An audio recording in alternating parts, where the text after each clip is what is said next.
মিশরের জমিনে একজন বড় রাজা ছিল, তার নাম হলো ফেরাউন। ফেরাউন মিশরে বলেছিল, আমি হলাম বড় আল্লাহ। বলেন নাউজুবিল্লাহ। হ্যাঁ, ফেরাউন বলল, আমি মিশরের খোদা, মিশরের আল্লাহ। বানি ইসরাইলদের উপর অত্যাচার যখন অতিরিক্ত করতে শুরু করলো, ওই সময়তে আল্লাহ পাক একজন নবী পাঠিয়েছিলেন, নাম তার হযরত মুসা কালিমুল্লাহ। এ মুসা নবীর উপরে আল্লাহ আসমানি কিতাব তাওরীত অবতীর্ণ করেছেন বানি ইসরাইলের হিদায়াতের জন্য। কিসের জন্য? বানি ইসরাইলের হিদায়াতের জন্য। তো আল্লাহ পাক মুসা নবীকে পাঠানোর পূর্বে এই ফেরাউন জালিম বাদশা বানি ইসরাইলদের উপর যখন অত্যাচার করতে শুরু করলো, আল্লাহ পাক আল্লাহ তাআলা একটি স্বপ্ন দেখায় ফেরাউনকে, ভয়ঙ্কর স্বপ্ন। বাইতুল মুকাদ্দাসের দিক থেকে জ্বলন্ত একটি আগুন মিশরের দিকে আসছে, আর মিশরের ঘর বাড়িগুলা জ্বলে পড়ে ছাই হয়ে যাচ্ছে। ঘটনা শুনবেন বা? এ যুবক ভাইরা, একটু ভিতরে এসে বসে যান, আর যুবকের আলোচনা হবে ইনশাআল্লাহ। তো এ ফেরাউন বানি ইসরাইলদের উপর যখন অতিরিক্ত অত্যাচার করত, কি করত? গোলামের কাজ করাতো, চাকরের কাজ করাতো, চাবুকের আঘাত করত, আর মিশরের জমিনে বানি ইসরাইলদেরকে বলতো, আমাকে তোমরা প্রতিপালক রব আল্লাহ বলে তোমরা মানো, আনা রব্বুকুমুল আলা, আমি হলাম বড় আল্লাহ। আল্লাহ পাক বলছেন যে না, সৃষ্টি হয়ে তুই আমার সঙ্গে পাল্লা দিতে চাস, আমি একজন নবীর দ্বারাতে তোকে ধ্বংস করব। জোরে বলুন সুবহানাল্লাহ। ফেরাউন মিশরের বাদশা রাত্রি বেলায় আপনার স্বপ্ন দেখে।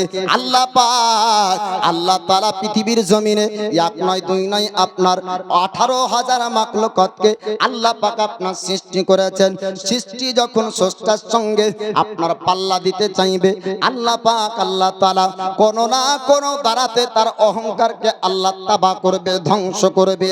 ফেরাউন বাদশা রাত্রি বেলায় স্বপ্ন দেখলো, জ্বলন্ত একটা আগুন বাইতুল মুকাদ্দাসের দিক থেকে ফেরাউনের রাজপ্রাসাদ পর্যন্ত আসছে। মিশরের ঘর বাড়িগুলো আপনার জ্বলে যায়। ফেরাউন রাত্রি বেলায় চিন্তা করলো, ভয়ঙ্কর স্বপ্ন আজ পর্যন্ত আমি দেখতে পাইনি। মিশরের জমিনে আজ পর্যন্ত এরকম স্বপ্ন কোনোদিন হয়নি। আজ পর্যন্ত ভয়ঙ্কর স্বপ্ন কোনোদিন দেখতে পেলাম না। কি ব্যাপার, এত ভয়ঙ্কর স্বপ্ন আমি কেন রাত্রি বেলায় দেখতে পাই? রাত অতিবাহিত হয়ে গেল। এবার মিশরের রাজা ফেরাউন চিন্তায় পড়ে গেল। রাজপ্রাসাদের মানুষ তাদেরকে ডাক দেয়। আপনার ফেরাউন বলল, ও রাজপ্রাসাদের মানুষেরা, তোমরা শোনো শোনো, আমি ফেরাউন রাত্রি বেলায় একটা স্বপ্ন দেখেছি। কি স্বপ্ন দেখেছেন? ওগো রাজা, আপনার স্বপ্নটা একটু বলুন। এবার ফেরাউন বলতে শুরু করলো, বাইতুল মুকাদ্দাসের দিক থেকে একটা ভয়ঙ্কর আগুন আমাদের মিশরের জমিনে আসতে শুরু হলো। শুধু আগুন আসেনি, এই আগুনটা আসার পরে মিশরের ঘর বাড়িগুলো আপনার জানিয়ে দেয়, আমার রাজপ্রাসাদ পর্যন্ত জ্বলতে শুরু হয়ে গেল। বাইতুল মুকাদ্দাসের আগুন আমার রাজপ্রাসাদ পুড়িয়ে দেয়। এবার শোনার পর রাজপ্রাসাদের মানুষ তারা বলল, ওগো ফেরাউন, ওগো রাজা ফেরাউন, শুনুন শুনুন, এই স্বপ্নের মানে জানতে হবে। ভয়ঙ্কর স্বপ্ন, এই স্বপ্নের মানেটা বুঝতে হবে। এবার মিশরের জমিনের বড় বড় আপনার মানেকারী ব্যক্তিদেরকে স্বপ্নের তাবেজ করত, স্বপ্নের মানে বের যারা করত, তাদেরকে রাজা ফেরাউন আপনার ডাক দিল রাজপ্রাসাদে। এবার তারা আসলো।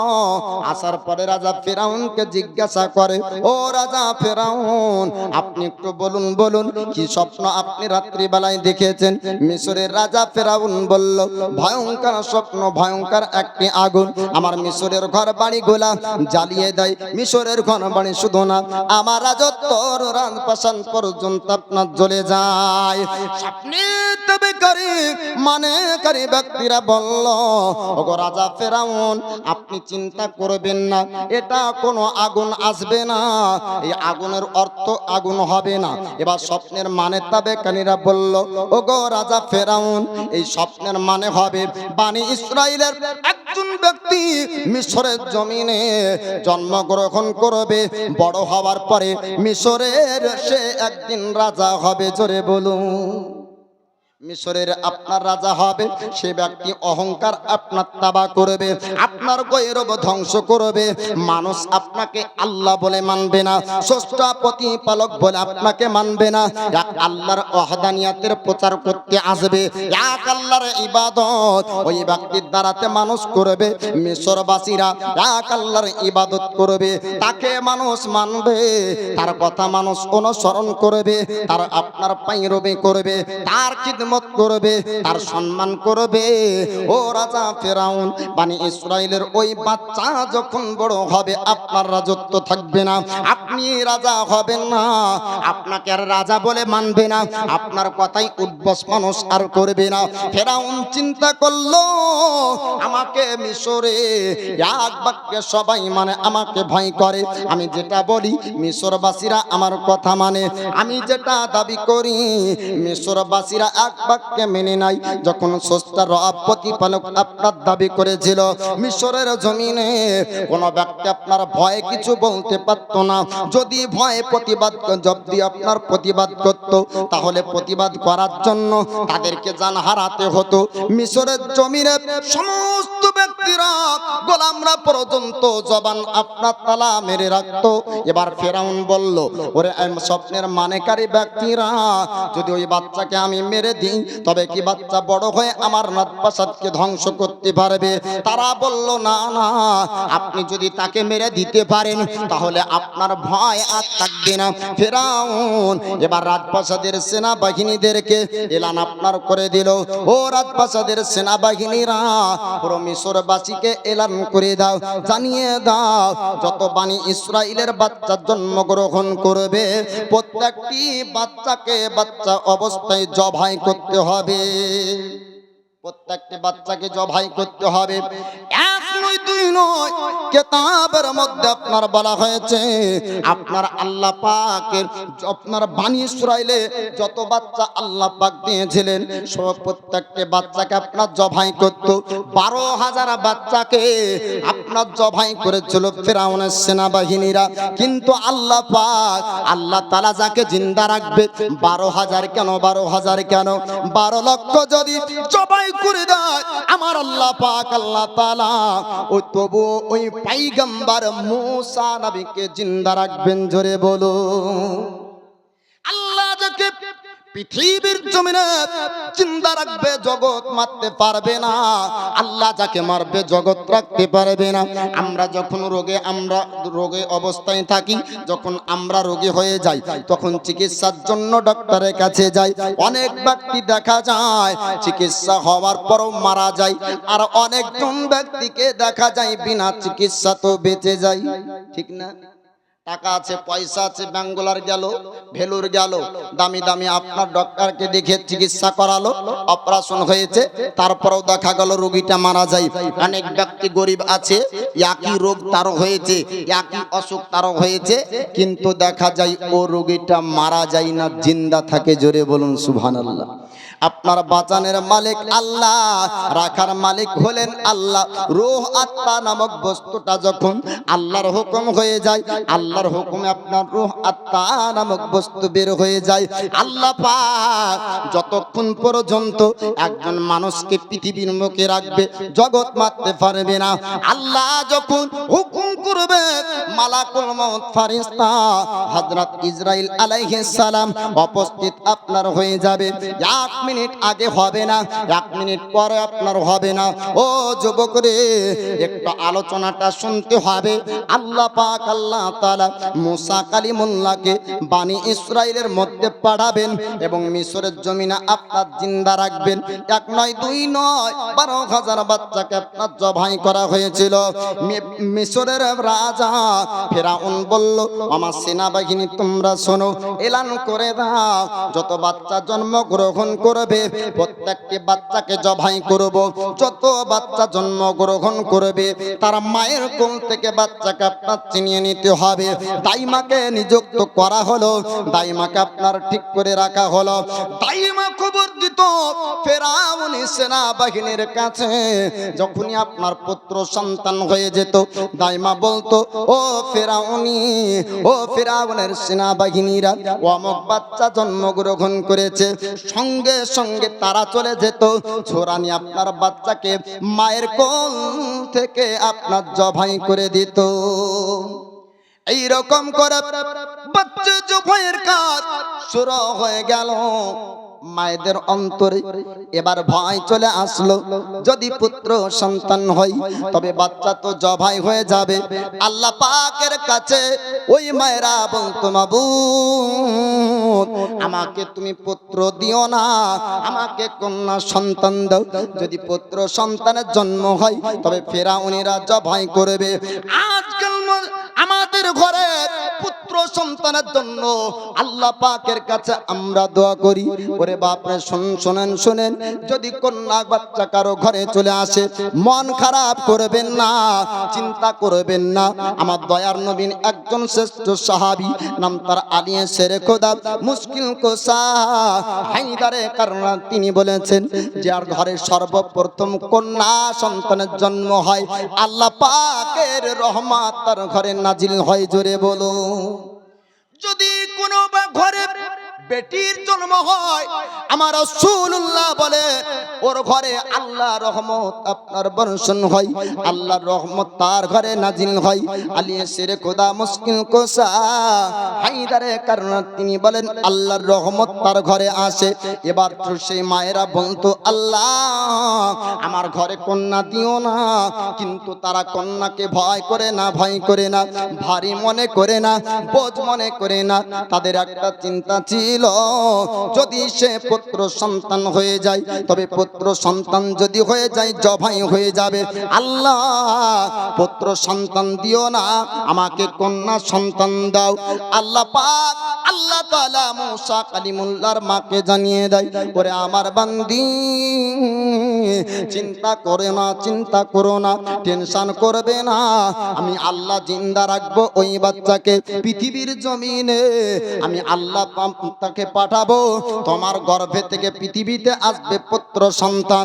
আল্লাহ পাকের বান্দি মুসা কালিমুল্লাহর মা বললেন, মাবুদ যদি আমার পুত্র সন্তান হয়ে যায় তবে তো জবাই করে দিবে।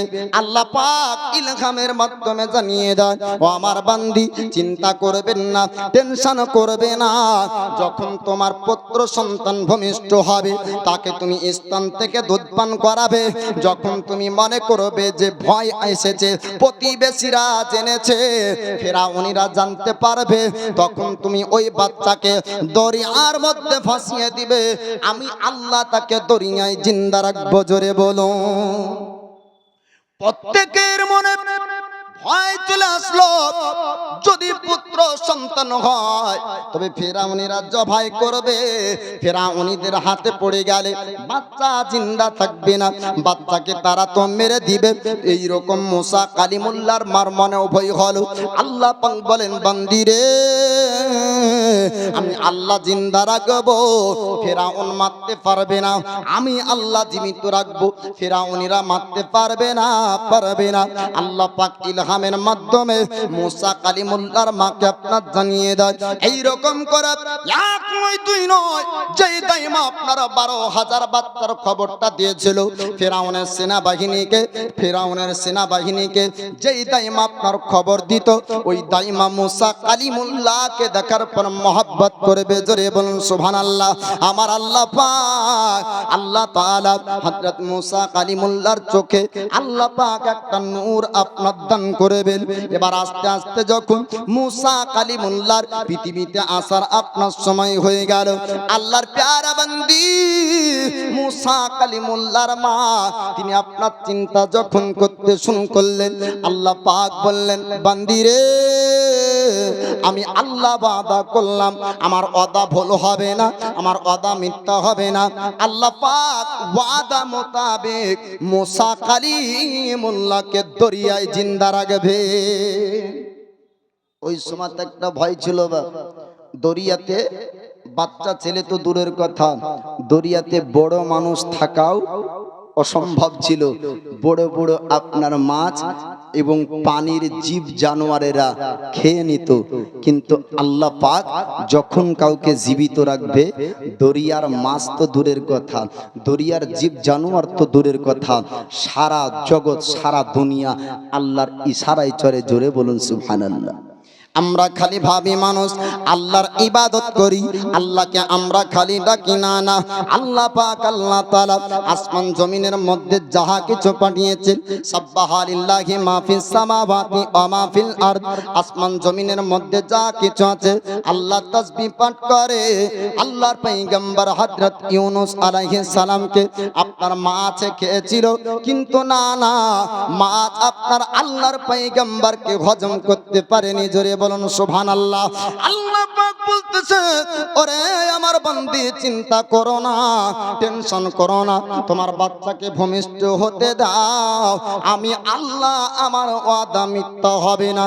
আল্লাহর পয়গম্বর মুসা কালিমুল্লাহ এবার পৃথিবীর জমিনে আপনার যখন আসলেন, একই দাইমা এবার ওই বাণীতে আপনার উপস্থিত হয়েছে।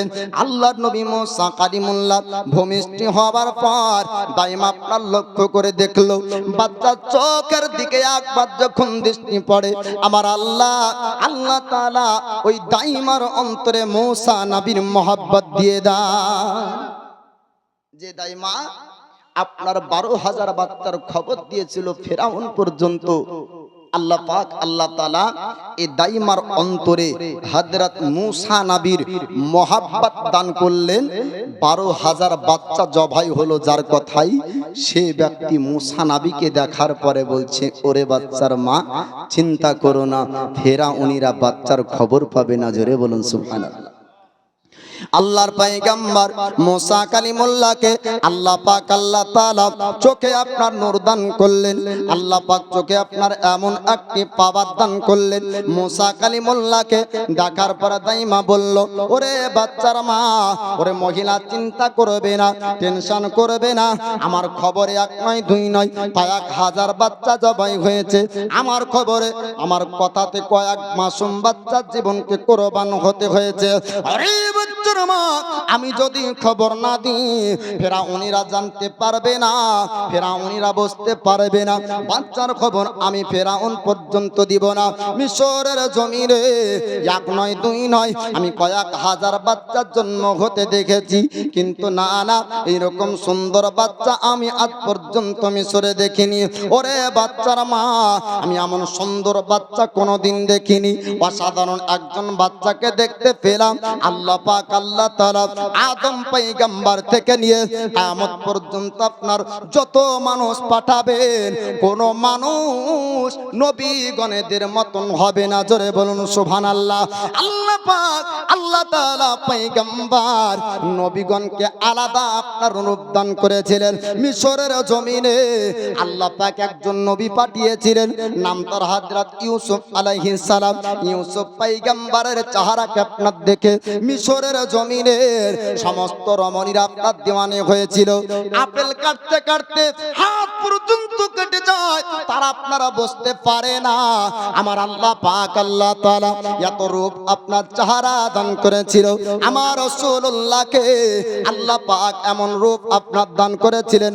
উম্মুল মুমিনিন আয়েশা সিদ্দিকা, তিনি আপনার লক্ষ্য করে দেখেন, রাত্রির অন্ধকারে আমার দয়ার নবী মুস্তাফা উম্মুল মুমিনিন আয়েশা সিদ্দিকার নিকাহ আছে। তো আয়েশা সিদ্দিকা বলে, হুজুর ওগো আল্লাহর পয়গম্বর, আপনি যখন আসছিলেন তো মনে হয় আকাশ থেকে পানি বর্ষণ হয়। আমার রাসূলুল্লাহ বলেন, আয়েশা ওটা পানির ফোঁটা ছিল না, ওটা রহমতের ফোঁটা ছিল, আর আমার চেহারার আলোতে উজ্জ্বল ছিল। জোরে বলুন।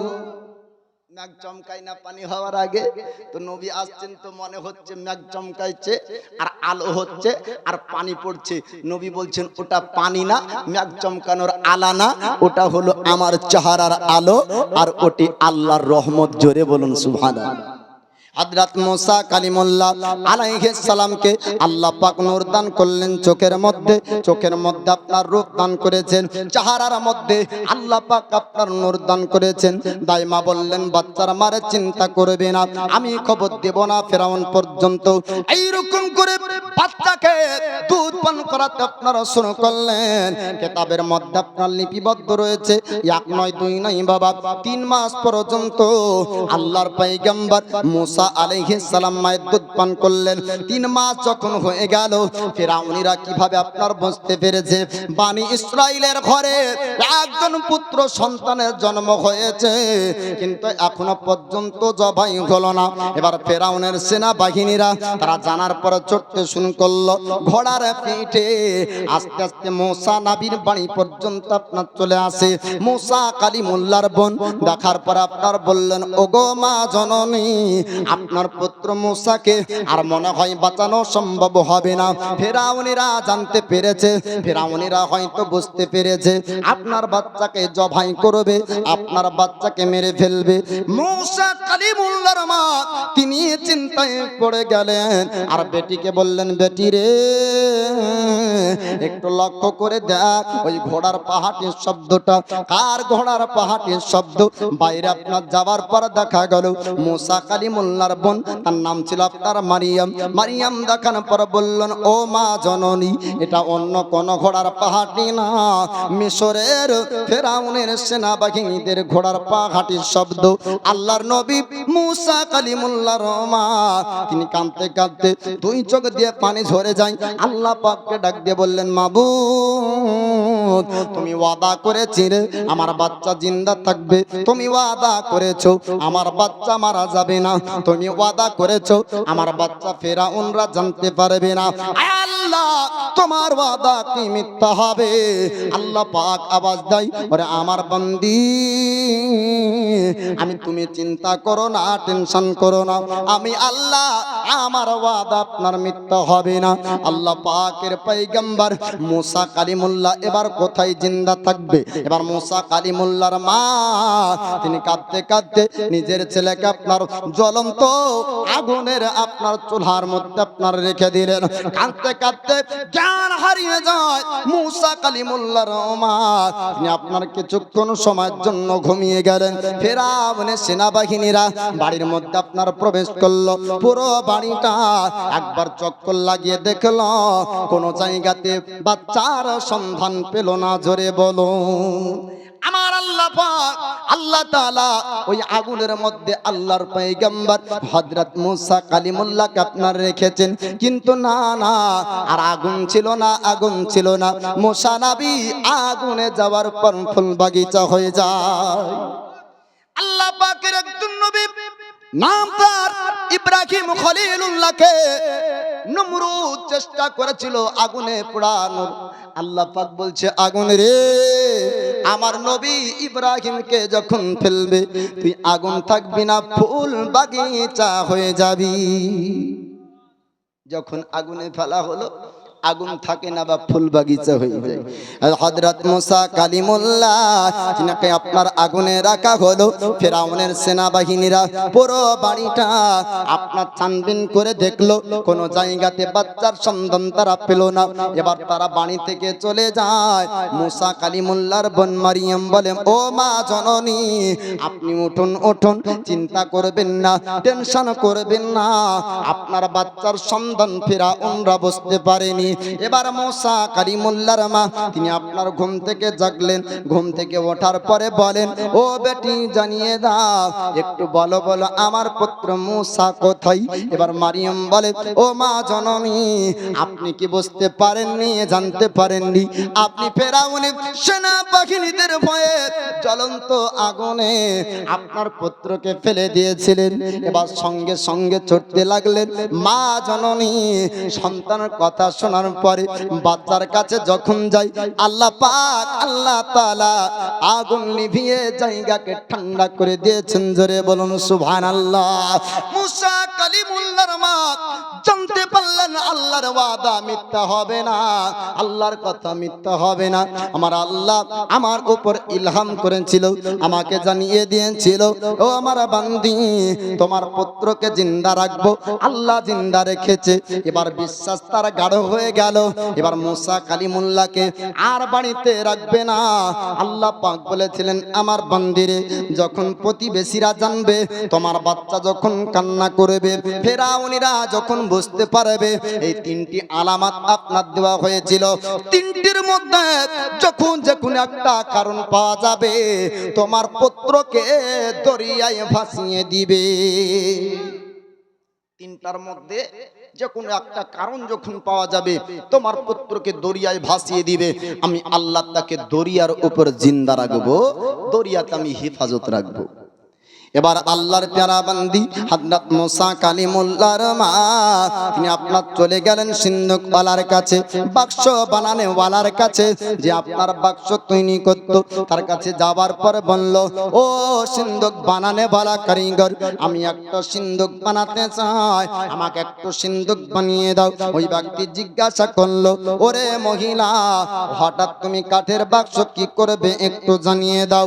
আল্লাহর প্যারে বান্দি মুসা নবীর মা তিনি সত্য কথা বললেন, আমার একটা পুত্র সন্তান আছে, আমি তাকে দরিয়ায় ভাসিয়ে দিতে চাই, কেননা ফেরাউনিরা জানতে পারলে আপনার জবাই করবে।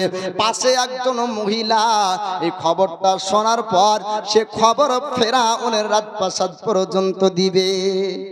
কিছু কিছু মেয়ে ছেলে আছে দেখবেন, ওর পেটে যদি কারো কথা গোপন কথা যায় তোর হজম হয় না, যতক্ষণ না বলবে ও থাকতে পারে না। আর বলার ক্যাপাসিটি আবার বিভিন্ন রকমের আছে। ওকে যদি বলা হয় যে কি কথাটা বললাম কাউকে বলো না, তো যে নারী না বহিন তোর কথা আবার বলি নাকি।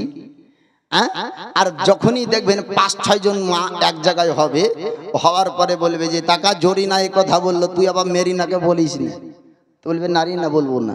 ই আবার বলবে যে কি কথা বললো অমুক জন, তুই আবার অমুককে বলিস না। এই করে গোটা গ্রামকে ওরা ছড়াবে বাপ। তো এ মহিলাটা শোনার পরে বলছে, ও তাই নাকি, এতগুলা বাচ্চা জবাই হলো, তুমি চুরি করে তাকে ভাসাবা, আর এই খবর যদি আমি রাজা পর্যন্ত দিতে পারি তাহলে এই নাম পুরস্কার পাবো। এবার মহিলাটা বলার জন্য রাজপ্রাসাদে যাবে, ফেরাউনকে বলতে যাবে, আল্লাহ পাক আল্লাহ তাআলা তার জবানে তালা মেরে দেয়। জোরে বলুন সুবহানাল্লাহ। এবার মহিলাটা বলার জন্য রাজপ্রাসাদের দিকে আগাতে শুরু করলো। যতক্ষণ পর্যন্ত রাজপ্রাসাদের আপনার গেটের বাইরে আছে অতক্ষণ পর্যন্ত কথা বলতে পারে। যখনই ভিতরে প্রবেশ করলো আমার আল্লাহ পাক আল্লাহ তাআলা তার জবানে আপনার তালা মেরে দেয়। কথা বলার শক্তি আল্লাহ পাক আপনার ছিনিয়ে নেয়। জোরে বলুন সুবহানাল্লাহ। আমরা যে কথাগুলা বলি আল্লাহ পাক আল্লাহ তাআলা শক্তি পাত দিয়েছেন। অনেক আল্লাহর বান্দা পৃথিবীর জমিন আছে আপনার বলতে পারে না, অনেক আল্লাহর বান্দা বান্দিকে আল্লাহ পাক দুনিয়ায় পাঠিয়েছেন। হাত আছে, পা আছে, জবান আছে, সব আছে, দুই চোখ দিয়ে জগৎ আপনার দেখতে পাই না, আছে না নাই? আল্লাহ পাক আল্লাহ তাআলা আমাদেরকে বলতে দিয়েছে, বলার শক্তি আমরা আল্লাহর কাছে পেয়েছি, আমরা শোনার শক্তি আল্লাহর কাছ থেকে পেয়েছি, দেখার শক্তি আল্লাহ পাক আমাদেরকে আপনার দান করেছেন। ও মহিলার জবানে আল্লাহ তাআলা মেরে দেয়, বলতে পারে না। এবার ইশারা করে বলতে যাবে, এক ইশারা করে আরেক হয়ে যায়, ইশারা করে এক হয়ে যায় আরেক। কালারা যখন ইশারা করে, ইশারাতেও একটা ভাষা থাকে বাপ, যেটা ইশারা করে আমরা বুঝতে পারি না, পাই না। যখন খাবে তখন হাত নিবার মুখের দিকে ইশারা করে না, আমরা বুঝেনি এ কি বলতে চাইছে। কিন্তু এ মহিলাটা ইশারা করে এক, কিন্তু ইশারা হয়ে যায় আরেক। সঠিক ইশারাও করতে আল্লাহ দেয় না। জোরে বলুন সুবহানাল্লাহ। এবার রাজপ্রাসাদের মানুষ তারা চিন্তা করল, মহিলাটা পাগলি ভুল ভাল ইশারা করে, তাকে আপনার আঘাত করার পর রাজপ্রাসাদ থেকে আপনার তাড়িয়ে দিল। বাইরে আসার পর মহিলার জবান আবার ফিরিয়ে পেল, জবান দিয়ে আবার কথা বলতে পারে। মনে হয় চিন্তা করলো অসুবিধা হয়েছে, আবার ভিতরে যাওয়া হলো। রাজপ্রাসাদের মানুষদেরকে বলল, ও ফেরাউনের সেনাবাহিনীরা যেমন বলতে যাবে, আমার আল্লাহ পাক আল্লাহ তাআলা আবার জবানে তালা মেরে দেয়, বলার শক্তি আল্লাহ পাক ছিনিয়ে নিয়েছে। আবার বাইরে আসলো, বলার শক্তিকে আল্লাহ পাক আল্লাহ তাআলা আবার আপনার ফিরিয়ে দেয়। আবার ভিতরে যখন যাই আল্লাহ পাক বলতে আপনার শক্তি দেন রাখো। আবার বাইরে আসার পর বললেন, মাবুদ আমি যখন রাজপ্রাসাদের বাইরে আসি আমি কথা বলতে পারি, আমি যখন ভিতরে যাই আর কথা বলতে পারি না, বলতে পারি না। আল্লাহ আমি বুঝতে পেরেছি এই বাচ্চাকে তুমি জিন্দা রাখতে চাও, এই বাচ্চাকে তুমি জীবিত রাখতে চাও, এই খবর তুমি ফেরাউন পর্যন্ত দিতে দিবে না। আমি বুঝে নিয়েছি আল্লাহ, আমি অন্তর থেকে তওবা করলাম, আমি বাচ্চার খবর ফেরাউন পর্যন্ত দিব না, আমাকে তুমি জবান ফিরিয়ে দাও। অন্তর থেকে তওবা যখন করলো আমার আল্লাহ পাক আল্লাহ তাআলা আবার তাকে আপনার জবান ফিরিয়ে দেয়, বলার শক্তি ফিরিয়ে দেয়। আমরা আরবিতে মাঝে মাঝে তওবা করি কিন্তু পুনরায় ওই কাজটাই আগে করি, ঠিক না ভুল? আবার আস্তাগফিরুল্লাহ পড়ি যে কোনোদিন আর নামাজ ছাড়বো না, আবার দেখা যায় নামাজটাই আগে কাজে। বলে যে অন্যায় করব না, অন্যায়ের সঙ্গে আগে জড়িত। তো আরবিতে তোবা করলে বা তোবা হবে না, তোবা করতে হবে কিভাবে? অন্তর থেকে তোবা করুন, ওই গুনহার কাজ আর পুনরায় কোনোদিন করব না। তাহলে কি হবে? আল্লাহ পাক তোবাকারীকে পছন্দ করে, আর আল্লাহ তোবা কবুল করলে তার অতীতের গুনহাগুলি আল্লাহ ক্ষমা করে দেয়। জোরে বলুন সুবহানাল্লাহ। এবার আল্লাহর প্যারি বন্ধু মুসা কালিমুল্লাহর মা সিন্দুক আপনার তৈরি হয়ে গেল, বাক্স আপনার তৈরি হয়ে গেল। মুসা কালিমুল্লাহকে বাক্সর উপর চাপানো হলো, দরিয়ার কাছে নিয়ে যাই। আল্লাহ পাককে ডাক দিয়ে বললেন, মাবুদ তোমার ওয়াদা মোতাবিক আমি বাচ্চাকে দরিয়ায় ভাসিয়ে দিব, তুমি তাকে জিন্দা রাখবে, তুমি তাকে জীবিত রাখবে। আল্লাহ পাক বললেন, আমার বান্দিরে চিন্তা করবে না, টেনশন করবে না, দরিয়ার মধ্যে ভাসিয়ে দাও, আমার প্রতি ভরসা রাখো, আমি আল্লাহ তাকে জিন্দা রাখবো, আমি আল্লাহ তার হেফাজত করব। আল্লাহর প্রতি ভরসা রেখে মুসা কালিমুল্লাহর মা এবার দরিয়ার মধ্যে হযরত মুসা কালিমুল্লাহকে ভাসিয়ে দিলেন। 3 মাসের পয়গম্বর, 3 মাসের নবী মুসা কালিমুল্লাহ তিনি আপনার দরিয়ায় ভাসতে শুরু করলেন। এবার ফেরাউনের রাজপ্রাসাদের মানুষ, ফেরাউনের রাজপ্রাসাদের মহিলারা ওই দরিয়াতে আপনার গোসল করতে গিয়েছিল। একটা পণ্ডিতের কাছে তারা গিয়েছিল একদিন, একটা কবিরাজের কাছে গিয়েছিল একদিন। কবিরাজের কাছে যাওয়ার পর ফেরাউন বলেছিল, কবিরাজ আমার একমাত্র কন্যা, আমার একমাত্র একটা বেটি, তার অসুখ হয়েছে, কেউ ভালো করতে পারে না। ও যুগের বড় কবিরাজ আপনি কি ভালো করতে পারবেন? যুগের আপনার বড় কবিরাজ মিশরের জমিনে বলেছিল, ওগো মিশরের রাজা ফেরাউন আমি পর্যন্ত ভালো করতে পারবো না, তবে দরিয়ায় অপরিচিত একজন মানবের সঙ্গে সাক্ষাৎ হবে, ওই মানবের সঙ্গে সাক্ষাৎ হয়ে তোমার বেটির রোগ ভালো হয়ে যাবে। জোরে বলুন। ওই অপরিচিত মানব অন্য কেউ না, অন্য কেউ না, আল্লাহর পয়গম্বর মুসা কালিমুল্লাহ।